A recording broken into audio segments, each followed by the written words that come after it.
এই যে ঝড় বৃষ্টির সময় 2500-2600 কাপড় আল্লাহর 30 দিন ইমান দেয়, 30 দিনই কাপড় দই এই লোকের জন্য। হাসপাতালের ওয়ার্ড বা অপারেশন থিয়েটারের বিছানার চাদর, কত রোগী না চিকিৎসা নিয়েছেন এসব কাপড়ের উপর। এখানে কেউ হয়েছেন সুস্থ, আবার এসব কাপড়ের উপরই কতই না হতভাগা রোগীর মৃত্যু হয়েছে। রোগী ও চিকিৎসকদের ব্যবহৃত বিছানার চাদর, অ্যাপ্রন সহ বিভিন্ন কাপড় পরিষ্কার করার জন্য রয়েছে হাসপাতালে কর্মরত ধোপা। রোগীদের রক্ত ও বর্জ্য লেগে থাকা এসব হাজার হাজার কাপড় ধুয়ে পরিষ্কার ও জীবাণুমুক্ত করার জন্য সকাল থেকে বিকেল পর্যন্ত চলে ঢাকা মেডিকেল কলেজ হাসপাতালের ধোপাদের মহৎ কর্মযজ্ঞ। প্রতিদিন 2500 থেকে 3000 রক্তবর্জ্যযুক্ত কাপড় আসে ধোপাদের কাছে। কোনো ঘৃণা ছাড়াই সেবার ধর্মে ব্রতী হয়ে এ মহৎ কাজে ধোপার অক্লান্ত পরিশ্রম করে যান। কিন্তু কজন খোঁজ রাখেন পরিশ্রমী এই ধোপাদের? কেমনই বা কাটছে তাদের জীবন? এই যে আমরা কাজ করতেছি, সাবান ছাড়া বাদ করতে, আমরা সাবান দেওয়ার কথা, সাবান দেয় না। আমরা তো লুকিয়ে দেখি, আমরাই কে দেখে, আল্লাহ ছাড়া তোর কেউ নাই।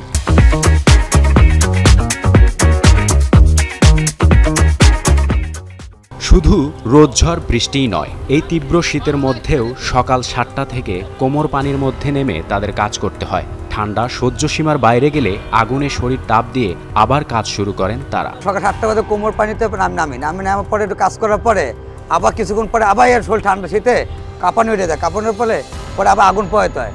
আগুন পোহানোর পরে আবার হাউজে নামতে হয়। নামার শেষে আবার আগুন পোহাতে হয়। শরীর খুব কাঁপানি শুরু হয়ে যায়। তারা বলেন, সকাল থেকে বিকেল পর্যন্ত কঠোর পরিশ্রম করে রোগীদের সেবা করলেও যা বেতন পাই তা দিয়ে আমাদের সংসার চলে না। 14,000-15,000 টাকা আমরা সংসার চলে, সারাদিন কাজ করি পানিতে নামি। আমরা যদি কই আমরা বেতন বাড়াও, আমরা বেতন বাড়াইতাছি, দেখতাছি আমরা। এই কাজটা না করে যদি আমরা বাইরে করি, বাড়ি জেনে যে দেড় মাসে ওই যে বাইরে এই লন্ডিখানা আছে, এরকম জায়গায় যদি আমরা করি, তারা এই যে দোলা ইস্তারি একটা করলি কাপড় 35 থেকে 40 টাকা পড়ে যায় তাকে।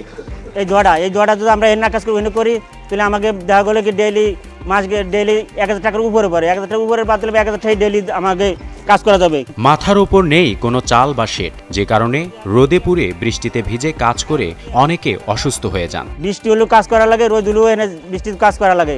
এই রোদ ফিরে এনে চাল দেওয়ার দরকার। আমাকে এনে চাল দেয় না 3-4 বছর ধরে, খালি কয় দেবো করে আমাকে ঘুরে রাখতেছে। আর আমাকে এনে রোদ হলেও কাজ করা লাগে, আর ঠান্ডা হলেও তো এই যে ঠান্ডার দিনে আমার কাজ করা, কে সর্দি কে জ্বর হলেও কাজ করা লাগে। কিন্তু আমাকে এনে ঘাটের লোকের দরকার 10 জন, সেখানে আমাকে দেশের লোক 7 জনে কাজ করি।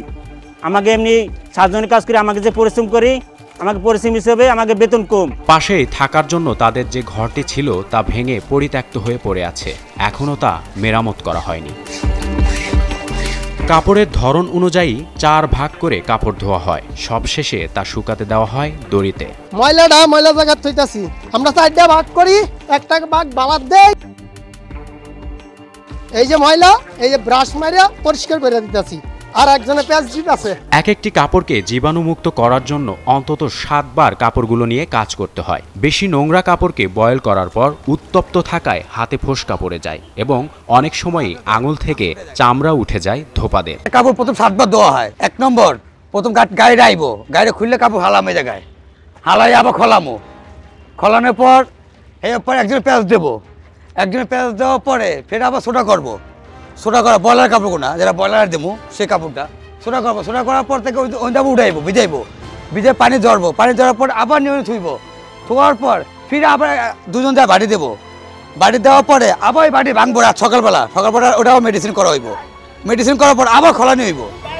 খলানির পরে হেয়ার পর এখানে পানি ঝরবো, ঝরার পরে আবার গাড়িতে করে নেবো।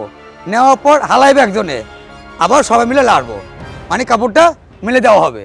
আর গরম কাপড় যখন হিট হইব তখন আগুনের মতো গরম হয়ে যাবো, একটু লাল হয়ে যাবে কাপড়টা।